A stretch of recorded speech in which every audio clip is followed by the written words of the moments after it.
Hi everyone, welcome to J chemistry. So guys, rank booster series में 60 questions already uploaded हैं। Rank booster की playlist का link आपको इस वीडियो के डिस्क्रिप्शन में मिल जाएगा, वहाँ से आप चेक कर सकते हैं। रिवीजन के लिए काफ़ी हेल्पफुल रहेंगे आपको। ये जो क्वेश्चन है ना, ये वाला क्वेश्चन IIT जैम, नेट या फिर गेट, तीनों ही एग्जाम्स के लिए बहुत इंपॉर्टेंट है, तो आपको एकदम ध्यान से देखना है। सॉलिड स्टेट का क्वेश्चन है, गेट 2022 में पूछा गया था। इसका ये मीनिंग नहीं कि सिर्फ गेट के लिए इंपॉर्टेंट है, ऐसे कॉन्सेप्ट किसी भी एग्जाम में पूछे जा सकते हैं। इंपॉर्टेंट क्वेश्चन इसलिए है क्योंकि इसमें 2-3 कॉन्सेप्ट को मिक्स करके क्वेश्चन फ्रेम किया गया है, तो 2-3 कॉन्सेप्ट एक साथ लगेंगे। देखने में आपको लग रहा होगा डिफिकल्ट है, लेकिन एक बार अगर ध्यान से पढ़ेंगे, अगर आपने सॉलिड स्टेट पढ़ा हुआ है, आप कर लेंगे। इसका जो अप्रोच है पूरा मैं डिटेल में डिस्कस करने वाली हूँ। उससे पहले अगर आपने सॉलिड स्टेट अभी तक नहीं पढ़ा हुआ है, पढ़ना चाहते हैं, इस वीडियो के डिस्क्रिप्शन में आपको सॉलिड स्टेट की प्लेलिस्ट का लिंक मिलेगा, वहाँ से आप देख सकते हैं। ठीक है, क्वेश्चन स्टार्ट करते हैं।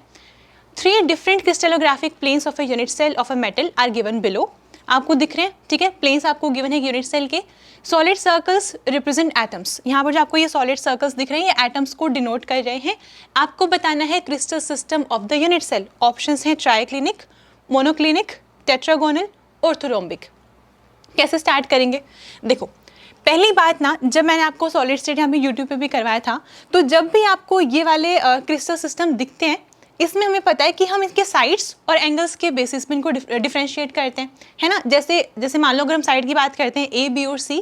सपोज करिए अगर हमारे पास A = B = C है, यानी कि एक क्यूब जो हमारे पास यूनिट सेल है, उसकी अगर सारी साइड्स सेम हैं और जो एंगल्स हैं, जो इंटरफेशियल एंगल हैं, अगर सपोज वो सारे इक्वल हैं 90 डिग्री के, हम क्या बोलते हैं? क्यूबिक लैटिस है वो, है ना, क्यूबिक सिस्टम है। तो ऐसे करके उनकी साइड्स और एंगल के बेसिस पे हम इनमें डिस्टिंग्विश कर सकते हैं। आई होप आपको इतना पता होगा, आपने सॉलिड स्टेट पढ़ा होगा पहले, ठीक है। तो अब ना मेन पॉइंट ये है, अगर हमें ये समझ में आ जाए ना, जो यूनिट सेल है, इसके साइड्स में क्या रिलेशन है, क्या इसके साइड्स इक्वल हैं, क्या डिफरेंट है, तो हम बता पाएंगे इनमें से कौन सा हो सकता है। ठीक है, तो पहला काम अपना यही रहने वाला है कि जो भी ये यूनिट सेल है ना, इसके हमें साइड्स फाइंड आउट करनी है कि ABC जो साइड्स हैं वो सारी सेम है, 2 सेम है या फिर एक भी सेम नहीं है, वो हमें चेक करना है। ठीक है, कैसे करेंगे? अब ना यहाँ पर क्या होगा, अगर आपको लग रहा है कि हम ये देख लेते हैं, तो आपको एक चीज समझनी है, ये साइड्स नहीं गिवन आपको, ये एक प्लेन गिवन है।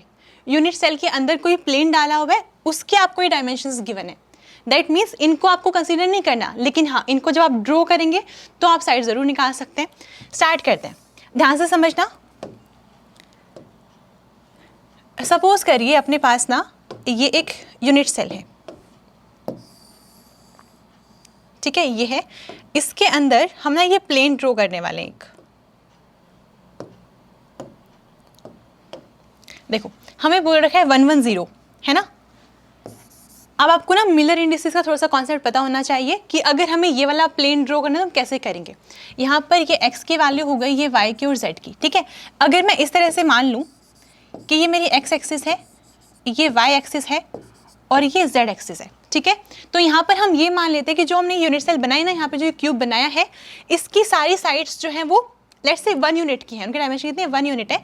तो यहाँ पर ये अपनी x एक्सिस है, ये y एक्सिस है और ये z एक्सिस है। इस तरह से हमने डिनोट कर दिया, ठीक है। अभी x पे 1 है, ये अपना ओरिजिन मान लेते हैं, ठीक है। तो ये 1 हो जाएगा, दैट मीन्स प्लेन जो है इस पॉइंट को कट करेगा, ठीक है। ऐसे ही y की वैल्यू 1 है, तो y को हमने 1 पे कर दिया। z की वैल्यू क्या है, 0, दैट मीन्स z एक्सिस पे कहीं भी वो कट नहीं कर रहा है। अब ना ये वाला कॉन्सेप्ट आपको डिटेल में पता होना चाहिए, डिस्क्रिप्शन में लिंक है, वहाँ से आप देख लें, मैं आपको सिर्फ बता रही हूँ कैसे ड्रॉ होगा, ठीक है। तो यहाँ पर ना हम कैसे करेंगे, कैसे ड्रॉ कर सकते हैं, एक लाइन यहाँ लगानी है हमने, एक लाइन यहाँ लगानी है।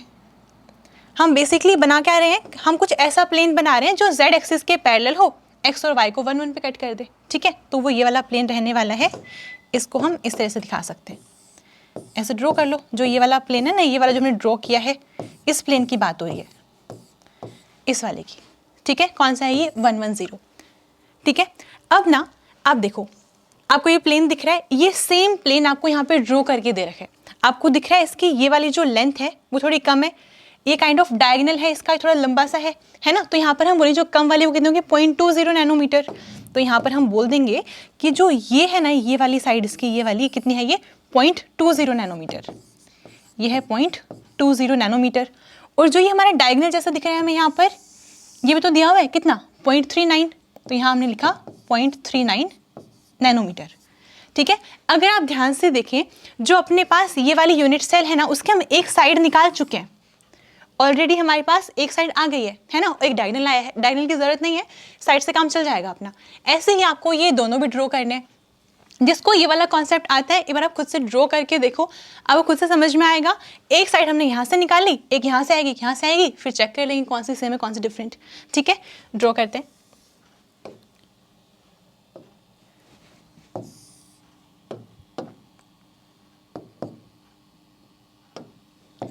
वापस से मैंने एक यहाँ पे ड्रॉ किया है, यहाँ पर हमें प्लेन दिखाना है वापस। ठीक है, देखो इस बार हमें क्या करना है, 101, यानी कि एक तो x पे ही आएगा, x पे 1 है। इस बार y एक्सिस को कट नहीं करेगा, ठीक है, y के पैरेलल रहने वाला है और z को 1 पे कट करेगा। दैट मीन्स z यहाँ पर है, ये अपना z था ना, और ये x था, ये y इस बार y के पैरेलल है। दैट मीन्स हमें कुछ ऐसा बनाना है, यहाँ से ये ऐसे और यहाँ से ये ऐसे। ठीक है, क्या होगा, y के पैरेलल रहेगा हमेशा। तो बस अब इसको ऐसे फिल कर दो, ऐसे करके। हम इस वाले प्लेन की बात कर रहे हैं, ठीक है, हम इस वाले प्लेन की बात कर रहे हैं। अभी देखो इसके डायमेंशंस आपके पास है क्वेश्चन में ऑलरेडी, ध्यान से देखो, एक है 0.32, एक है 0.30। ठीक है, तो यहाँ पर जो कम हमें दिख रही है उसको हम बोल देंगे, जो ये वाली साइड है कितनी है, 0.30 बोल दिया हमने। ठीक है, और फिर क्या है 0.32, यानी कि जो ये वाली है इसको हमने बोल दिया 0.32 नैनोमीटर, ये वाली। ठीक है, ये भी 0.32 है, ये भी 0.32 है, और अगर ये 0.30 है तो ये भी 0.30 ही है। ठीक है, अब देखो जो यूनिट सेल अपनी है उसकी हम ये वाली साइड निकाल चुके हैं 0.20, और ये वाली निकाली हमने कितनी, 0.30, यानी कि ये कितनी है, 0.30 है। ठीक है, एक और चाहिए, आता है यहाँ पर 0, 1, 1 बनाना है, इस बार बनाते हैं।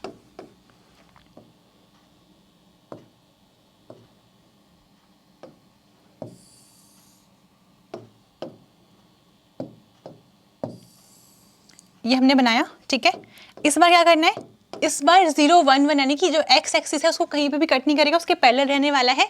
तो y को कट करेगा 1 पे, z को कट करेगा 1 पे, x के पैरेलल रहेगा। ठीक है, मैं फिर से बोल रही हूँ, अगर ये वाला कॉन्सेप्ट नहीं आता है एक बार डिस्क्रिप्शन चेक कर लो, वहाँ से देख लेना, आपको समझ आ जाएगा।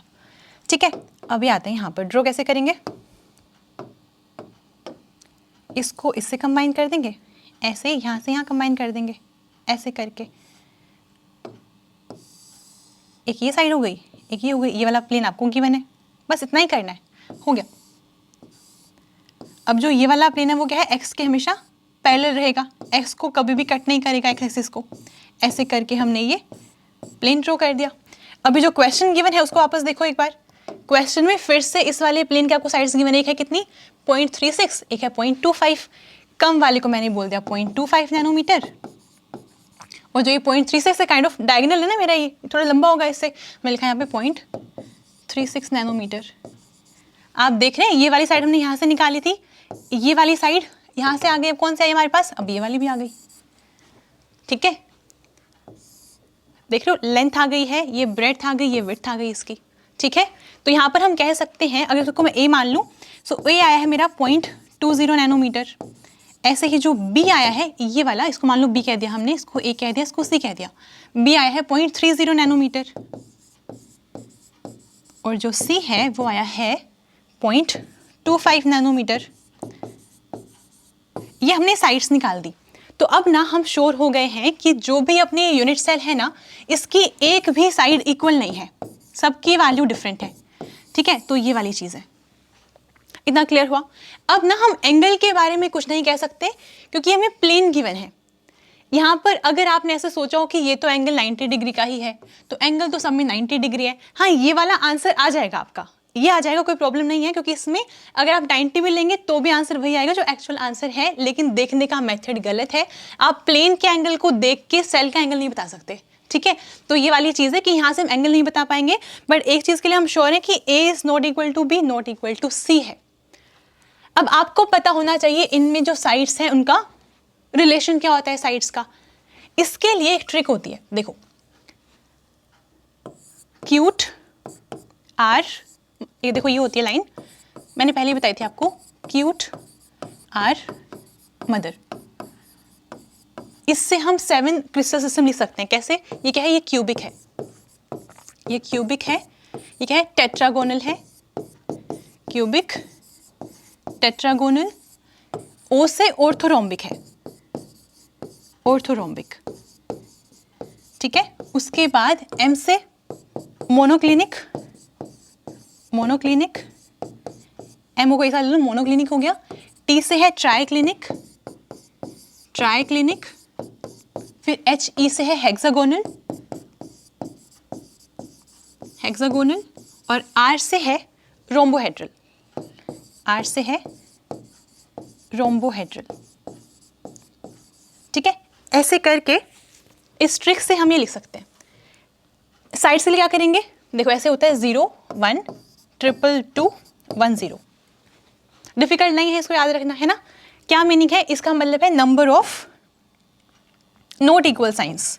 यहाँ पर 0 नॉट इक्वल है, दैट मीन्स यहाँ पे a is equal to B is equal to C रहेगा। यहाँ पे एक अनइक्वल है, a not equal to B ऐसे रहता है। यहाँ पे 2 अनइक्वल यानी कि ऐसे दोनों लगाएंगे, दोनों अनइक्वल के साइन। यहाँ पे भी ऐसे, ऐसे यहाँ पर भी, और लास्ट में 1 ऐसे, और लास्ट में 0, दैट मीन्स सारे सेम हैं, ऐसे करके, ठीक है। अब हमने ना यहाँ से ये पता किया है कि एक भी साइड इसकी सेम नहीं है, तो इन तीनों में से ही कोई हो सकता है, इन तीनों में से ऑर्थोरोम्बिक, मोनोक्लिनिक या फिर ट्राइक्लिनिक, है ना। टेट्रागोनल अपने पास एक ऑप्शन में है, तो यहाँ से ऑप्शन सी जो है वो तो मैंने देखते ही कट कर दिया।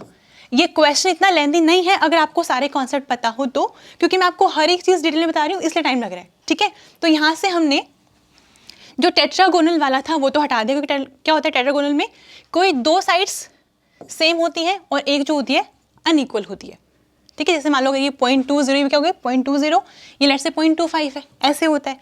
हमने निकाला है कि एक भी सेम नहीं है, क्लियर है। तो यहाँ पे इन तीनों में से कोई आएगा। अब हम कैसे डिसाइड करेंगे तीनों में से कौन सा होगा? क्योंकि हम एंगल तो देख के बता नहीं पा रहे, ठीक है। ऐसे एंगल का रिलेशन भी होता है, बट एंगल तो हम देख ही नहीं पा रहे, तो कैसे पता करेंगे? अब देखो, जो आपको ये एटम्स गिवन है ना यहाँ पे, इनको हमें यहाँ पे ड्रॉ करके देखना है। कैसे करेंगे? देखो, जो ये वाला प्लेन है, पहले इसको देखते हैं। जो ये वाला प्लेन है हमने यहाँ बनाया था ना, ये इसके यहाँ पर एटम है, यहाँ पर है ना। देखो हर एक कॉर्नर पे, यहाँ पर हमने लगाया, यहाँ भी है, यहाँ भी है, उसके बाद इनके सेंटर में भी है यहाँ पर। देखो ठीक ड्रॉ किया है, ऐसे हो गया। इसको भी करते हैं, सेम यहाँ पर भी होगा, कॉर्नर्स पे, यहाँ भी एक इधर है और एक यहाँ पर है, ठीक है। यहाँ पर आते हैं, सेम इसमें भी स्टोरी है, सेम यहाँ पर ऐसे लगाया हमने ये, और एक इनके बीच में ऐसे करके, ठीक है। सही ड्रॉ किया हमने। इसके बाद देखो, अगर हम इसको बहुत ध्यान से देखें ना, आपको समझ में आएगा जो ये वाला आइटम कहाँ पर है, इस पूरे फेस के सेंटर पे है। ये वाला कहाँ पर है? नीचे वाले फेस के सेंटर पे। ऐसे ही ये कहाँ पर है? पीछे वाला जो फेस है उसके सेंटर पे है। ये कौन सा है? फ्रंट फेस जो है क्यूब का, उसके सेंटर पे है ना। ऐसे ही यहाँ पर आओ, ये वाला कहाँ पर है? इस वाले राइट साइड वाले फेस के सेंटर पे, और ये लेफ्ट साइड वाले फेस के सेंटर पे। समझ रहे हैं? दैट मीन्स एक तो सारे कॉर्नर्स पे है, ठीक है, कॉर्नर्स पे एक एक एटम है, और हर एक फेस के सेंटर पे एक है। दैट मीन्स क्या हो गया? ये FCC हो गया। अगर मैं ऐसे बना रही हूँ, आप खुद देखो, सारे कॉर्नर्स पे एक एक है, तो यहाँ लगा दिया हमने, ठीक है। सारे कॉर्नर्स पे हो गया एक एक एटम। इसके बाद हर एक फेस के सेंटर पे एक, यहाँ पर ये ऐसे करके, ठीक है। दैट मीन्स ये हमें एक FCC सिस्टम दिया हुआ है, FCC लैटिस है, ठीक है। अब ना इसके बाद आपको एक कॉन्सेप्ट और पता होना चाहिए कि अगर हम ये वापस से लिखें सारे क्रिस्टल सिस्टम्स, इसमें कौन सी लैटिस पॉसिबल होती है, आपको वो पता होना चाहिए। तो इसके लिए आप ऐसे ध्यान रखो, 32, 42, 111 ऐसे होता है। दैट मीन्स इसमें हमारे पास क्यूबिक जो होता है उसमें 3 लैटिस पॉसिबल होती है। कौन सी? एक तो होती है प्रिमिटिव ना सब में होती है, प्रिमिटिव कह लो या फिर सिंपल क्यूबिक कह लो, वो सब में होती है, ठीक है। प्रिमिटिव सब में है, यानी कि सिर्फ कॉर्नर्स पे एटम्स प्रेजेंट, क्या बोलते हैं उसको, प्रिमिटिव बोलते हैं, सिर्फ कॉर्नर्स पे एटम्स प्रेजेंट है, ठीक है। प्रिमिटिव सब में है, इसे बाद 3 लिखा ना मैंने यहाँ पे, यानी कि 3 होंगे। एक तो प्रिमिटिव हो गया, एक होता है बॉडी सेंटर्ड जिसको हम आई से रिप्रेजेंट करते हैं, एक होता है फेस सेंटर्ड जिसको हम एफ से रिप्रेजेंट करते हैं, ठीक है। तीनों हो गए। यहाँ पे 2 हैं, तो यहाँ पर एक तो अपना प्रिमिटिव होता ही है, इसके साथ होता है अपना बॉडी सेंटर्ड। यहाँ पे 4 हैं, एक प्रिमिटिव है, बॉडी सेंटर्ड है, फेस सेंटर्ड है और एंड सेंटर्ड है। जो सी है वो रिप्रेजेंटेशन होती है एंड सेंटर्ड की। एटकिंस में भी सी से रिप्रेजेंट किया हुआ है, पीएसपी में सी से लिखा हुआ है, केएल कपूर में भी मैंने सेम नोटेशन फॉलो कर दी यहाँ पर, ठीक है। एफ क्या है, फेस सेंटर्ड, ये क्या है, बॉडी सेंटर्ड, और ये प्रिमिटिव, ठीक है। यहाँ पर आते हैं, इसमें प्रिमिटिव तो है ही, साथ में एंड सेंटर्ड होता है और बाकी सब में सिर्फ प्रिमिटिव है, ऐसे। तो यहाँ से हमें समझ में आ रहा है कि जो फेस सेंटर्ड है ना, वो एक तो क्यूबिक में है और एक ऑर्थोरोम्बिक में है, बस इनमें ही है ना। अब वापस ऑप्शन पे आते हैं। क्यूबिक तो ऑप्शन में है नहीं, क्यूबिक ऑप्शन में नहीं है, सिर्फ ऑर्थोरोम्बिक ऑप्शन में है, इसीलिए ऑप्शन डी हो जाएगा आपका करेक्ट आंसर, ठीक है। तो इसमें हमें 2-3 चीज़ें पता होनी चाहिए थी। एक तो प्लेन कैसे ड्रॉ करेंगे, प्लेन ड्रॉ करने के बाद जो साइड्स आएंगी उनका जो रिलेशन मैंने निकाला था A not equal to B not equal to C, वो कौन से वाले सिस्टम में होता है। उसके बाद आपको पता होना चाहिए कौन जो अपने पास ये सिस्टम्स हैं इनमें कौन सी लेटेस पॉसिबल होती हैं, तब जाके ये क्वेश्चन सॉल्व होगा। आई होप आपको अभी अच्छे से क्लियर हो गया होगा, ठीक है। इसको ध्यान से करना, ये आपको पता होना चाहिए, इसको नोट डाउन कर लो, ईजी है। वही क्यूट आर मदर फॉलो करके आप ये लिखेंगे और साथ में 32 42 111, ठीक है। जैसे भी याद करना वैसे करो, ऐसे सही रहता है, ऐसे करना। ये आई जो है वो बॉडी सेंटर्ड के लिए है, पी प्रिमिटिव के लिए है, एफ क्या है, फेस सेंटर्ड के लिए, और सी क्या है, एंड सेंटर्ड के लिए, ठीक है। सो आई होप ये वाला क्वेश्चन आपको समझ में आया होगा। इसके अलावा अगर आपको लग रहा हो कोई क्वेश्चन आपसे सॉल्व नहीं हो रहा है, कोई प्रीवियस क्वेश्चन, तो आप क्या कर सकते हैं, उसको JChemistry 001 वाली आईडी में भेज सकते हैं। मैं ट्राई करूंगी नेक्स्ट रैंक बूस्टर में, अगर वो हेल्पफुल हुआ, अगर लगा कि बहुत सारे कॉन्सेप्ट से मिलकर सॉल्व हो रहा है, तो नेक्स्ट रैंक बूस्टर में इसको सॉल्व करवाऊंगी, ठीक है। अभी के लिए सिर्फ इतना ही। Happy learning.